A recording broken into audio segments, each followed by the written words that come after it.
जो संसार के भय को हरने वाले तथा देवताओं के स्वामी हैं, जो स्वयं गंगा जी को धारण करते हैं, जिनका वाहन वृषभ है, जो अंबिका जी के परमेश्वर हैं और जिनके हाथ में खड़वांग त्रिशूल है, वरद और अभय मुद्रा है। संसार के रोगों को हरने वाले उन औषध स्वरूप भगवान महादेव को मैं प्रातः काल में स्मरण व प्रणाम करती हूँ। राधे राधे, जय श्री कृष्ण। आज है मार्गशीर्ष मास का सोमवार और आप सभी को सोमवार की हार्दिक शुभकामनाएं।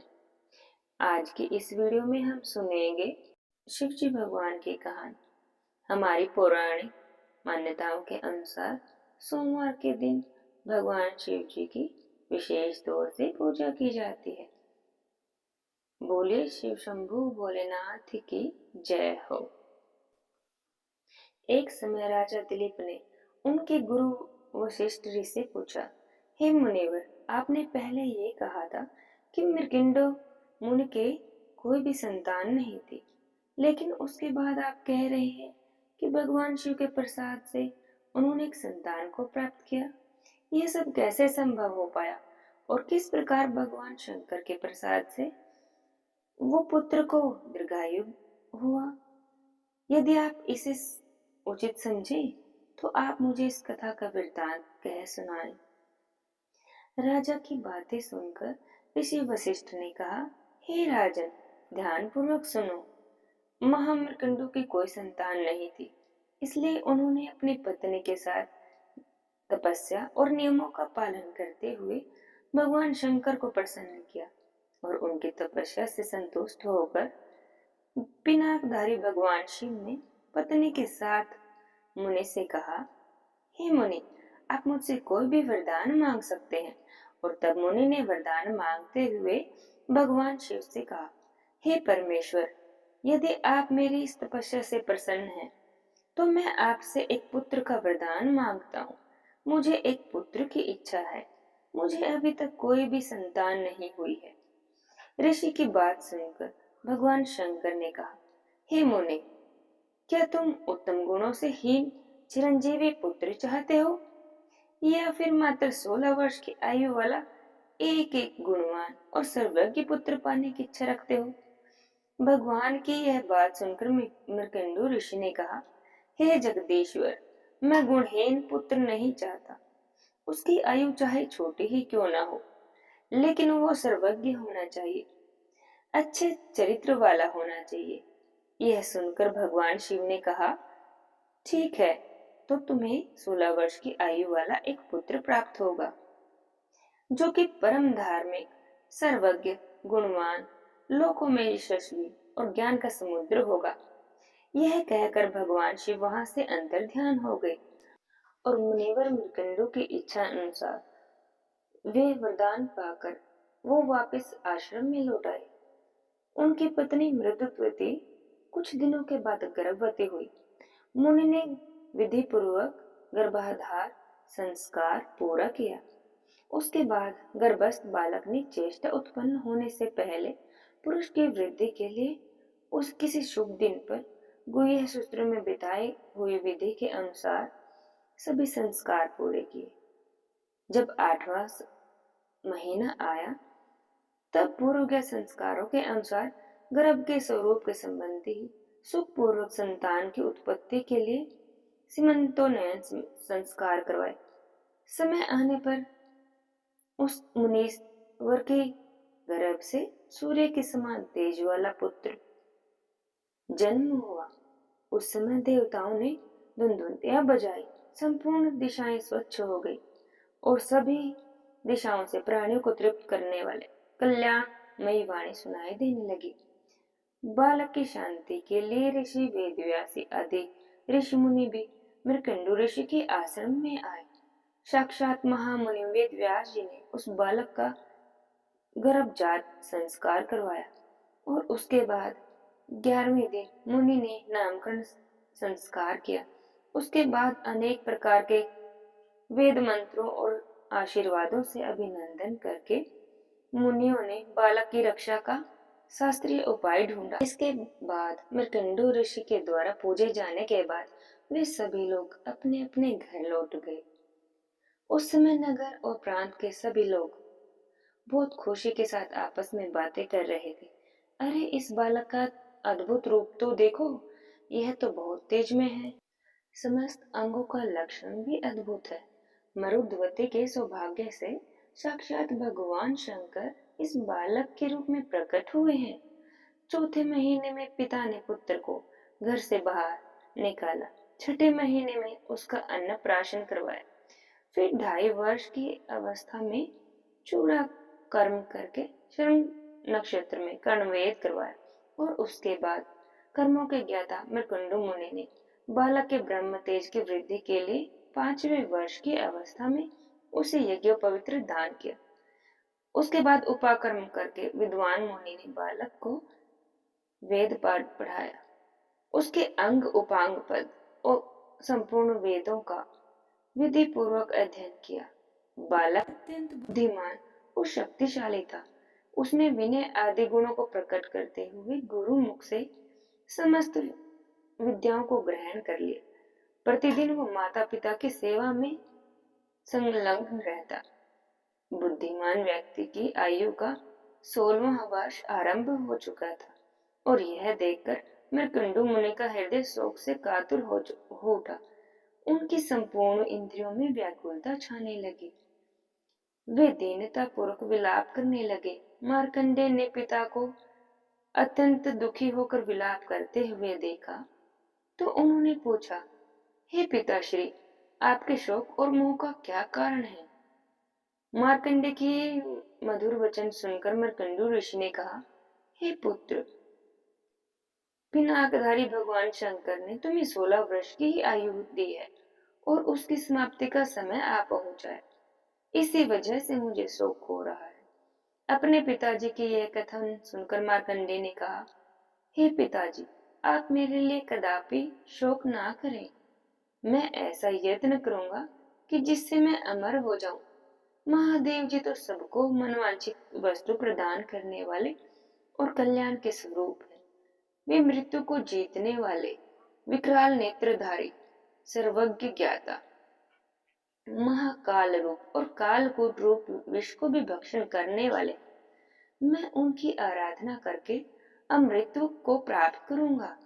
पुत्र की ये बातें सुनकर माता पिता को बहुत खुशी हुई और उन्होंने कहा, हे पुत्र, तुमने हम दोनों का शोक को नष्ट करने के लिए भगवान मृत्युंजय की आराधना और महान उपाय का विचार किया है। तुम अवश्य ही भगवान शिव की शरण में जाओ। उनसे बढ़कर तो कोई दूसरा हितैषी नहीं है। जो बात मन की कल्पना में भी नहीं आ सकती, उसे भी भगवान शंकर सिद्ध कर देते हैं। वे काल का भी संहार करने वाले हैं। हे पुत्र, क्या तुमने नहीं सुना कि पूर्व काल में काल पाश से बंधे हुए श्वेत केतु की महादेव जी ने किस प्रकार रक्षा की थी? उन्होंने समुद्र मंथन से प्रकट हुए प्रलयकाली अग्नि के समान उस भयंकर हलाहल विष का पान करके तीनों लोगों को भी बचाया था। ये वही भगवान दुर्जटी हैं जिन्होंने श्री विष्णु जी को बाण बनाकर एक ही बाण के प्रहार से उत्पन्न हुई आग के लपटों से दैत्यों के तीनों पुरों को फूंक डाला था। संपूर्ण विश्व के आश्रय और जगत की रक्षा के लिए वे दिव्य मणि हैं। हे पुत्र, तुम अवश्य उनकी शरण में जाओ। इस प्रकार माता पिता की आज्ञा पाकर मार्कंडेय जी दक्षिण समुद्र के तट पर चले गए और वहां विधि पूर्वक अपने ही नाम से एक शिवलिंग स्थापित करके उनकी पूजा करने लगे। तीनों समय स्नान करके वे भगवान शिव की पूजा और आराधना करते और पूजा के अंत में स्तोत्र पढ़कर नृत्य करते। उस स्तोत्र के पाठ के से ही भगवान शिव बहुत जल्दी खुश हो गए और संतुष्ट हो गए। मार्कंडेय जी ने अपनी भक्ति से उनका पूजन किया। जिस दिन उनकी आयु समाप्त होने वाली थी, उस दिन शिवलिंग की पूजा में संलग्न होकर वे जो ही स्तुति करने के लिए उद्यत हुए, उसी समय मृत्यु को साथ ले काल उन्हें लेने के लिए आ पहुंचा। समय पाकर काल ने उनके गले में फंदा डाल दिया और गले में यह पड़ते ही मार्कंडेय जी ने कहा, हे महामते काल, मैं जब तक जगदीश्वर शिव के मृत्युंजय नामक स्तोत्र का पाठ पूरा न कर लूं, तब तक कृपया आप मेरी प्रतीक्षा कीजिए।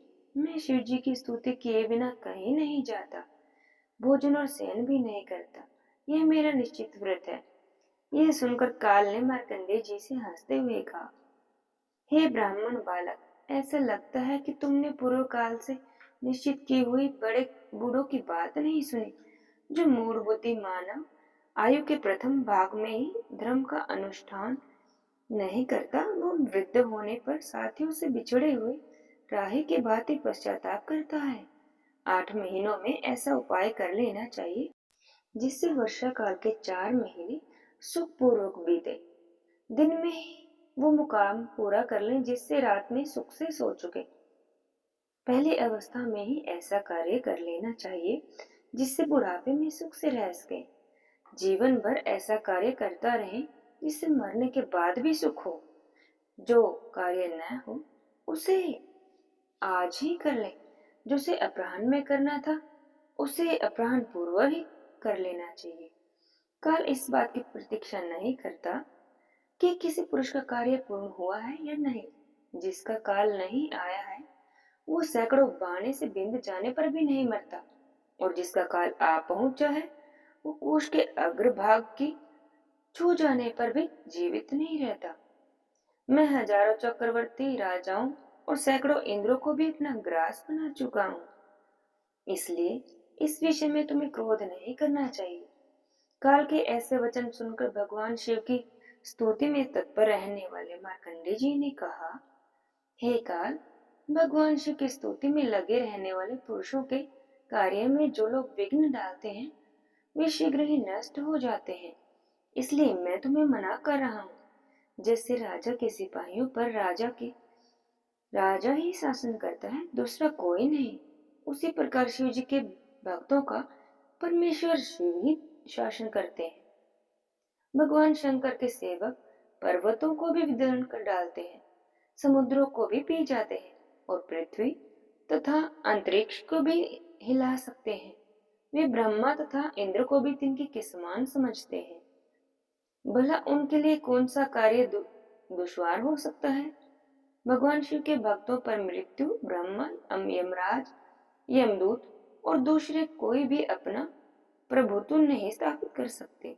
मार्कंडेय जी के इस प्रकार फटकारने पर कालदेव ने आंखें फाड़कर उनकी तरफ देखा, मानो तीनों लोगों को वो निगल जाएंगे, और क्रोध में आकर वे कहने लगे, अरे ओ दुर्बुद्धि ब्राह्मण बालक, गंगा जी में जितने बालू के कण हैं उतने ब्रह्माओं का इस काल ने संहार कर दिया है, और इस विषय में अधिक कहने की आवश्यकता नहीं है। मेरा बल और पराक्रम देखो, मैं तुम्हें अपना ग्रास बनाऊंगा, और इसी समय जिनके तुम दास बने बैठे हो वही महादेव मुझसे तुम्हारी रक्षा करे तो सही। जिस प्रकार राहु चंद्रमा को ग्रस लेता है उसी प्रकार गर्जना करते हुए काल ने महामुनि मार्कंडेय को हठपूर्वक ग्रसना आरंभ कर दिया, और उसी समय भगवान शिव उसी लिंग से बाहर आ गए। उनकी अवस्था, उनका स्वरूप, सब कुछ अवर्णनीय था। मस्तक पर अर्ध चंद्राकार मुकुट शिखा पा रहा था। हुंकार भरते हुए मेघ के समान प्रचंड गर्जना करते हुए उन्होंने तुरंत ही मृत्यु की छाती में लात मार दी। मृत्यु देव उनके चरण प्रहार से भयभीत होकर दूर हो गई। भयंकर आकार वाले काल को दूर पड़ा देकर मार्कंडेय जी ने पुनः उसी स्रोत से भगवान शिव का स्तवन करना आरंभ कर दिया। मार्कंडेय जी द्वारा किए गए उस स्रोत को सुनकर और पाठ से भगवान शिव अत्यंत प्रसन्न हुए, और इस प्रकार देव महादेव आदि जी के प्रसाद से अमृतत्व पाकर महातेजस्वी ऋषि मार्कंडेय जी ने अनेक प्रलय के दृश्य देखे। वरदान पाने के बाद वे पुनः अपने आश्रम में लौट आए और माता पिता को प्रणाम किया। फिर उन्होंने अपने पुत्र होने के सभी कर्तव्यों को निभाकर संपूर्ण पृथ्वी पर विचरण करने लगे, और यमराज ने भगवान शंकर की स्तुति करके अपने लोक में चले गए। इस प्रकार भगवान शिव की पूजा आराधना करने पर, उनके अविचल भक्ति में दृढ़ रहने पर मार्कंडेय ऋषि ने दीर्घायु को प्राप्त किया। बोलिए शिव शंभु भगवान की जय हो। महादेव सब पर अपनी कृपा बरसाए रखे। यह कहानी कहते सुनते हुंकारा भरते सबकी मनोकामनाएं पूरी करे। हे प्रभु, सबकी मनोकामनाएं करना, सबके घर को धन धान्य और खुशियों से भरना। हर हर महादेव। राधे श्याम।